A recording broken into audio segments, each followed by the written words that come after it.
I'm Jono Buchanan, and in this video what we're going to do is to find a creative way to kind of overcome the beginning of starting a piece of music. Now that might sound like quite an odd thing to say. After all, we make music because we love to make music. But sometimes, and I'm not really talking about writer's block, I'm talking about how do we just get over the first hurdle of getting something up and running that feels like it might have some potential.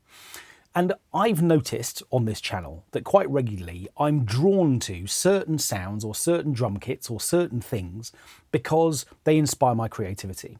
And one of those things that we've looked at a couple of times in a few different videos, is one of the Drum Machine Designer kits, which contains drums, but also some pitched elements. And it's those pitched elements somehow that draw me in and make me think, okay, actually, as a kind of groove, it's quite nice to build pitched sounds alongside the drum ones. So what we're going to do in this video is to make our own Drum Machine Designer kit, which contains some pitched elements alongside some drums. We're going to build one from scratch.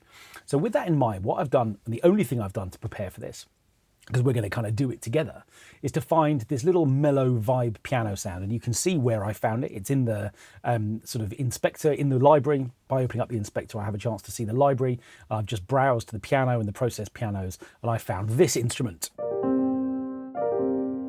And what I want to do is to just put together a little kind of chord, I suppose, that feels like it's going to become one pad of my Drum Machine Designer kit, and which maybe will help us get up and running whenever we're thinking about starting a new track.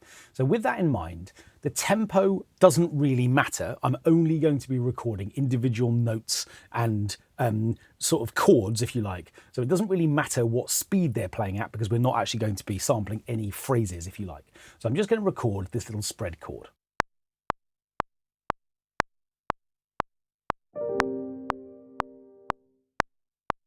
Okay, and probably the sustain on that chord is too long. We'll see. I'll be able to adjust that when I actually bring it into Drum Machine Designer. But what does matter at this stage is that the kind of voicing of this chord and the velocity of each note is what I want it to be. I'm going to double check that because obviously if I go and sample this as a pad within Drum Machine Designer and suddenly I discover that one note is too prominent or has got a bit lost, then that won't be ideal. There'll be no way for me to fix it. So I'm just going to have a listen back. Right, it feels like the whole thing could be a tiny bit stronger. Let's give it an extra few units of velocity. That's a bit better. And again. Okay, and then let's look at the actual velocities that are being used. In order to apply this change, this velocity change to this region, I'm just going to press Control and N, and that will bring them all up. And then what I can do is to open it up, note velocity, and I'll be able to see whether or not any notes look a bit quieter than the others. And sure enough, this first note is a bit quiet. So I'm just going to spread these a little bit more evenly. And again, I'm going to select them all. I'll just turn off MIDI out so we don't hear them all. I'm just going to bring the velocities all up a little bit more. Right, that's too much. Okay, I like that. That's my first sound. So I'm going to leave that there as a MIDI region for now. And then what I'm going to do is to come and find another software instrument. I'm going to start with an empty channel strip. And this time I'm going to come and find something that's a bit more bass-based. Does that make sense? I think it does. Okay, let's find an upright studio bass. Down the octave.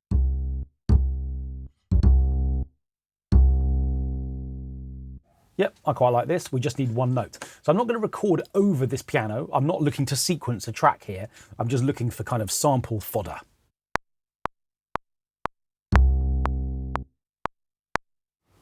That felt like it went well. Again, I've got here a region that doesn't appear to contain a note, and that's because I've recorded it early. So what I'm going to do is just quantize it so that when I sample that pad, I don't run the risk of chopping the front off it.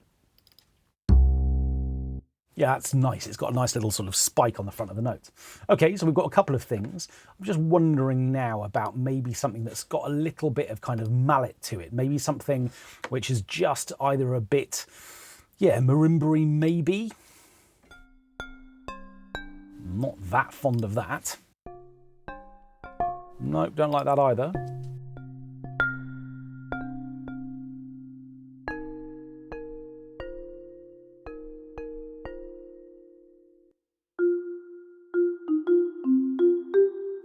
You might remember this sound from the trailer for the channel. Okay, so what we're going to do is record this note here. We've got to have this in the kit, right?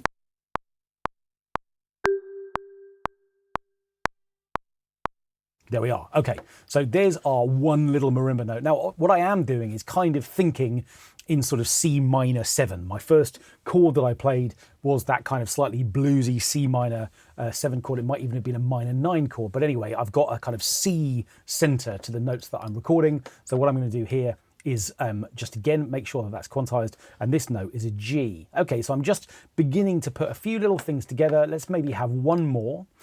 What should we have? Well, we could have a look at the instrument categories. Let's have a look over here. I worry that the brass might not sound quite so hot, so what I might do is just see whether or not there's something a little bit guitar-y perhaps. Acoustic guitar harmonics might be nice.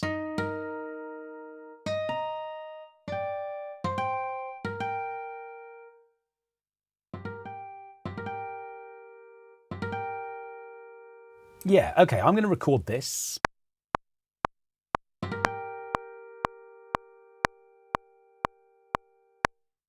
Okay, so that's fine. What I'm going to do with this sound though, because I don't love it, is I'm going to just wash it out with a little bit of reverb.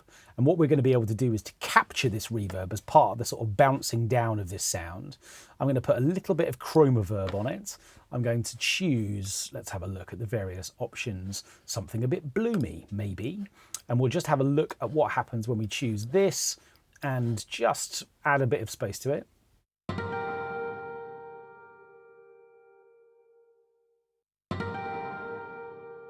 And I definitely feel like the first note of that needs to be quieter in velocity. Maybe both of these.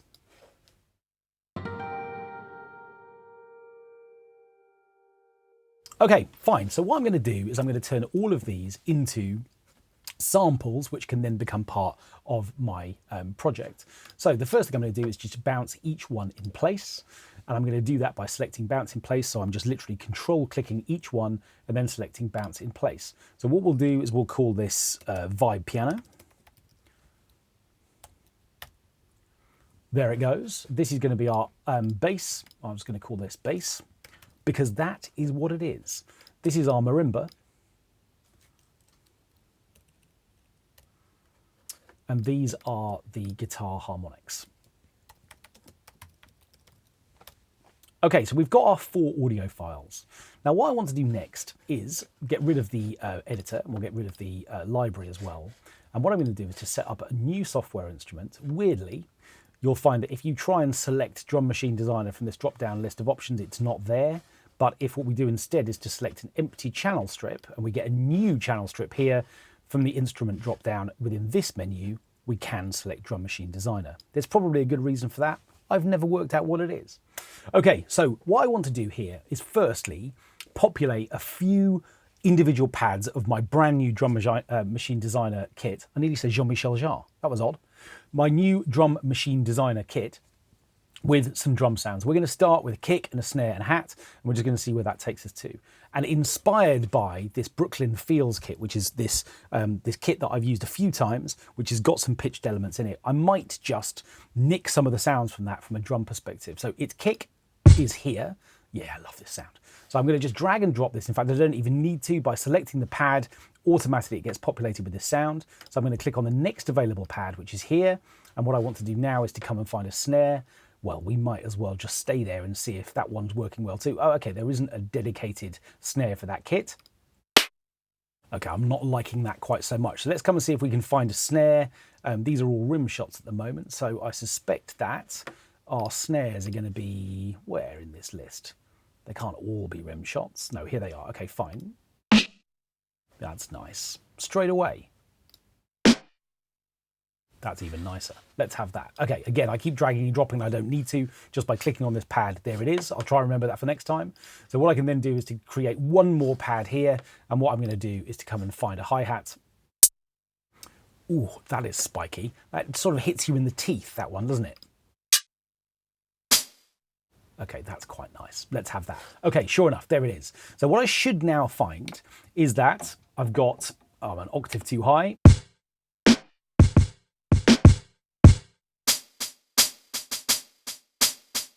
A few nice little sort of sounds to start life with. Now, because I've created these little audio files directly within my project, what I should be able to do is literally just drag and drop them into these pads within Drum Machine Designer. And what will happen when I do is that very quickly they will be resampled. So that's my vibe piano. The advantage of having named it is that obviously that's what it's going to call the pad. I can do the same thing here with the bass. So again, it's just going to resample it very quickly. This is going to be our marimba. And this is going to be our guitar harmonics. And they're just coming in to the pads on E, F, F sharp 1, and G. Now then, you can see the problem.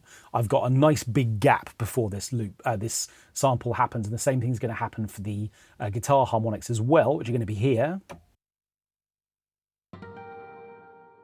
Which I'm going to have to think about in just a moment. We're going to need to do some editing, but the bass, which is obviously quantized and therefore should start right on this pad straight away, and does, and the marimba should too. Very dry, but nevertheless, there it is doing its thing. So what I need to do now is to just do a little bit of editing. I'm going to click on the vibe piano and I'm going to come to the quick sampler page. And this should allow me to adjust the start point for this sample. And you can see that actually it really wants to snap there, which is quite nice, which makes life easy for me.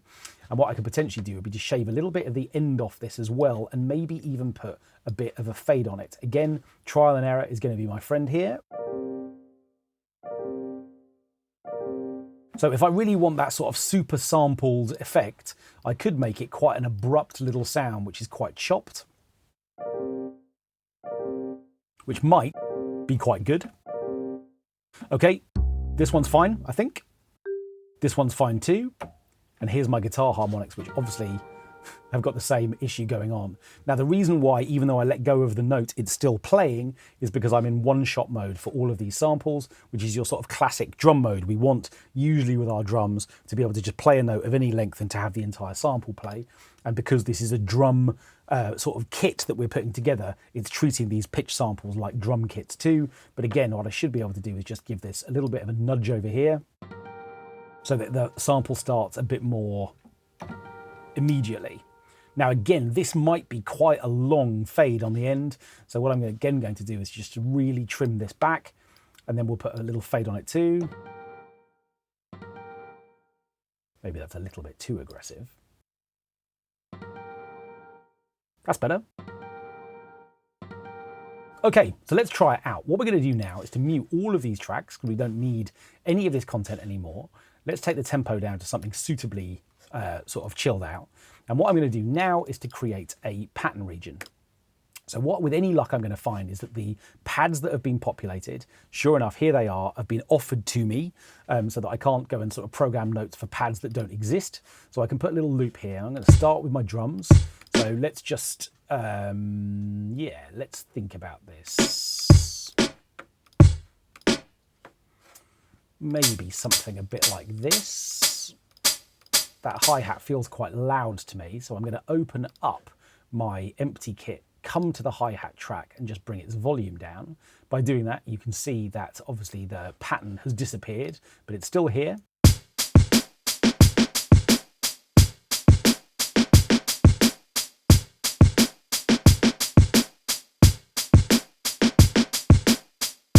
It's a nice groove. Okay, so what we're going to do now is just to experiment with some of our stuff. Again, we're going to have individual volume faders for each of these. So if we want our piano to start on a downbeat, we can just give it a little push volume-wise.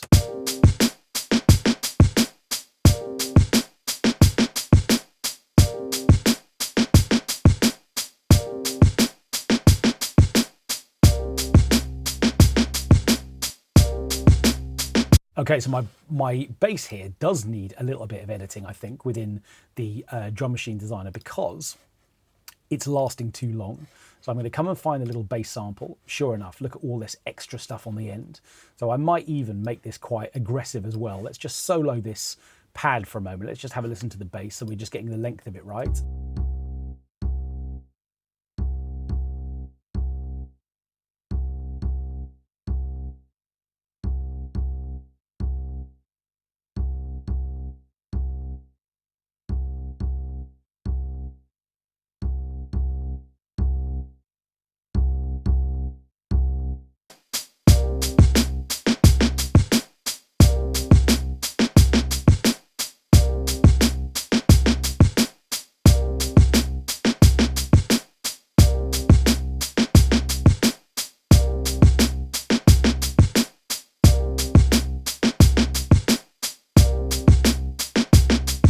Okay, that's working quite nicely. Let's have a look at seeing if we can get marimba into the pattern as well. So you can see that I'm using the volume faders, but also some of the pad controls to sort of regulate volume. So each of these sounds is coming at a different volume. So what I'm simply doing is going through each pad and using in pad controls, the volume controls for each individual pad to get the levels right. What we're going to do with the marimba, let's have a listen to this and see whether we might put some of these individual hits. Let's just move the kit out of the way for a moment. I might just close it.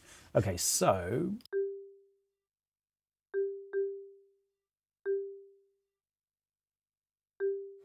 something tells me that's going to be quite quiet too. So what we'll do is to give the marimba a little bit of a push too. You can see that it's controlling the volume here is controlling the fader, so we can control it in either place.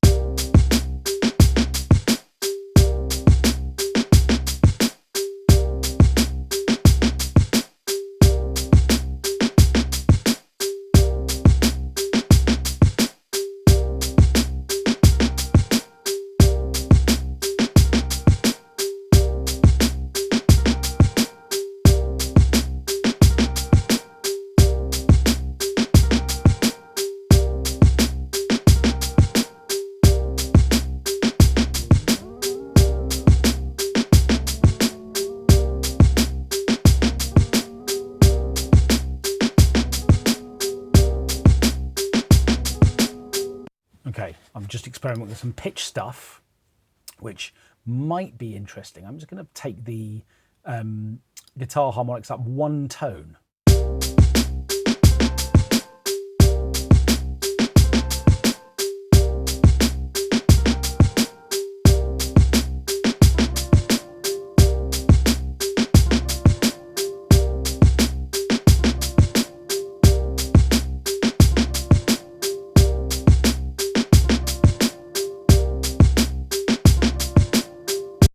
Now also, every single pad is being sent through to a reverb as well. We've got the opportunity to effectively feed through to a couple of reverbs that are automatically set up by default every time you open up a new kit. So you can see that the reverb level here is effectively the send control for this particular auxiliary. So if I wanted to put an extra bit of reverb on the guitar harmonics, then I could. I definitely think that the marimba might benefit from that too. I might even put a bit of delay on those as well. Let's just see how that sounds. At any stage, if I want to just solo an individual track, I can do that within the actual pad itself. You can see the little mute and solo lights are here, or of course I can come back to the track itself from the marimba sound to see what that sounds like.